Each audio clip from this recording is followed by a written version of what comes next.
Yeah, we can never say for sure I'll never be back, but because I hate to say never.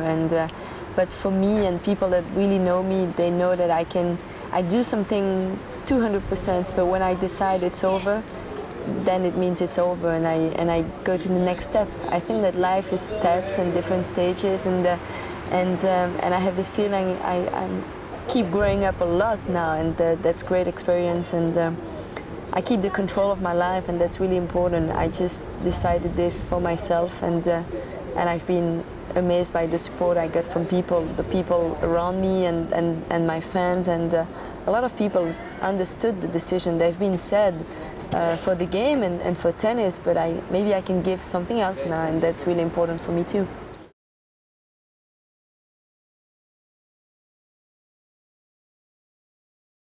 Being a professional athlete is quite difficult. It's a lot of sacrifices. You need to live tennis, you need to sleep tennis, you need to eat tennis, you need to breathe tennis, and you need to give 300% all the time. And I've been doing this for 20 years. I've been professional for 10 years, and you know that one day it's going to be over, because physically it's going to be hard, there's going to be an injury. So I always said I hope it's never going to be an injury that's going to push me to stop, and that it's going to be my choice. And I had the freedom to get my choice, and it's very hard, because physically and mentally, and the pressure and the expectations, and when you're number one for a few years, it's really hard, and I think that the people that's been in this situation can understand what I felt in the last few months.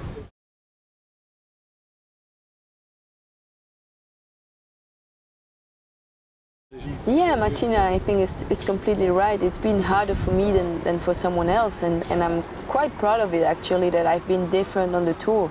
The game needs different kind of personalities, different kind of games. It's really important for the fans, and I brought something different to the game, and not a lot of people believed in myself a few years ago that I could become #1 player in the world, that I could win Grand Slams. Carlos Rodriguez, my coach, was probably the only person that was telling me every day that I could make it. And I really believed in my dreams. That's the story of my life. You know, I did this campaign a few years ago, Impossible is Nothing, and it's really been my story. And I proved that with hard work, with the heart, with a lot of determination, I could make it. And I hope it's going to make little girls, you know, trust themselves and do it also in the future.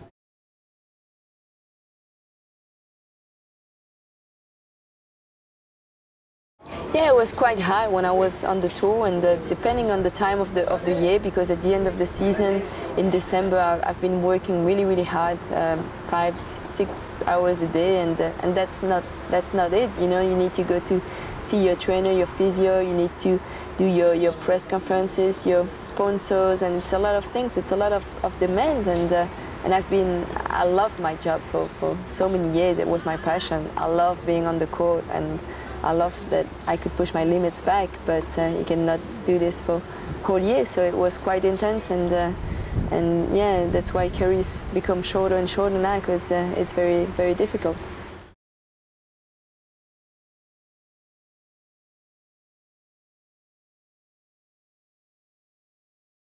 Oh, I think so. I think the concurrence is very high now, and we see different girls that can win Grand Slams. There is no one that is dominating the tour at the moment. I think Ivanovic, as the #1 player in the world, is probably normal now. She won the French, and she proved that she's been very consistent for a year now in the last 12 months. Williams sisters, you know, it's ups and downs, and Sharapova too, but the concurrence is there.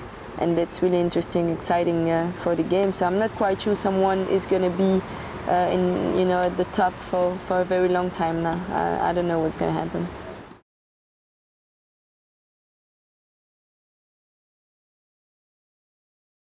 It's very hard to say, because you need a lot of talents. You have a lot of talents for sure, but it depends on a lot of things: the entourage, the way you deal with the pressure, and traveling, and it's quite a difficult life. So and new faces are coming all the time on the tour, and they become younger and younger. It's quite amazing. At 25, I was feeling so old on the tour, because you were seeing girls of 16, 17 quite often on the tour. So it's very hard to say, okay, this one is going to be really good.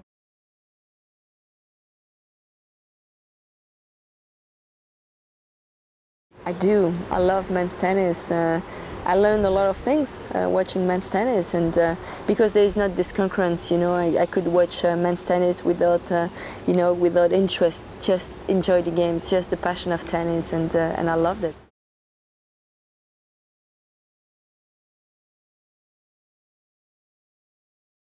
Well, probably my game was more close to what they do, you know, and playing heavy, and the girls they're hitting. I mean, so hard and always at the same speed. I just try to do different things with my game, and I think I also in the attitude and in the mentality and the fact that Roger was so calm on the court that helped me and teach me.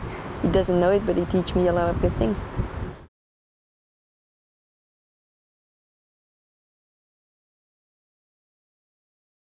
Well, the French Open and it's been a long story, a love story, I would say, for a very long time. The first time I was there, I was 10 years old. It was 1992. I was there with my mom, and we were watching Steffi Graf and Monica Seles, and I said to my mom, well, one day I'll be on this court and one day I'll win it. I was a little girl of 10 years old, and she said, oh yeah, you'll do it. And and she was probably thinking, well, you can dream. That's good to dream, but then I did it, and I did it 4 times, so a dream came true, and it was my reality. I was feeling it was my garden, and the crowd in Paris. I love Paris, it's my favorite city, and I felt like home, you know, I felt like I was home. A lot of people from Belgium were coming to see me playing over there, and it was always something special in my heart when I was on that center court, and I was looking at the sky a lot, and I've been feeling that my mom was with me all the time, so it was amazing.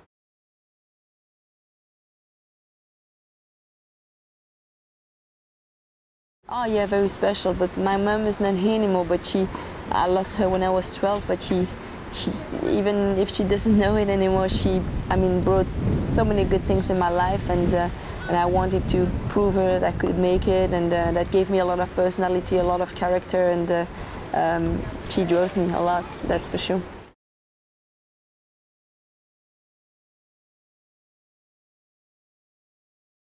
Yeah, my studying, it's been, so I stopped going to school when I was 16 years old because it was quite difficult for me to playing tennis and then be good at school. I was really a good student, and then I decided to stop. The thing is that when my mom passed away, I promised her that I would finish my school, my high school. So in the last 2 or 3 years, I said, okay, the day I stop, I'll finish it. So I just started, and I have 2 more years to go, and it's quite a good challenge for me, a tough challenge, but I love it, and I'm sure I'm going to make it when we'll see. And then these academies, it's been, yeah, maybe it's going to be 1 year that we started here in Belgium. We bought this big club, we renovated everything, and then we said, okay, let's be, first it's a tennis club, it's for members, and we have a lot of members, and tennis is a sport and it's a passion first, so we don't want only tennis for, you know, professional. We just want tennis for kids, and now that Carlos is really involved in it, we have kids that are sleeping here that can do everything here. They come from all over the world, and we have an academy now in Orlando and different plans in some other places in the world, and I hope it's going to be something we can show something different. You know, the way I learned tennis, we want to bring that abroad and give opportunities to the kids to get that culture of tennis that I got here in Belgium.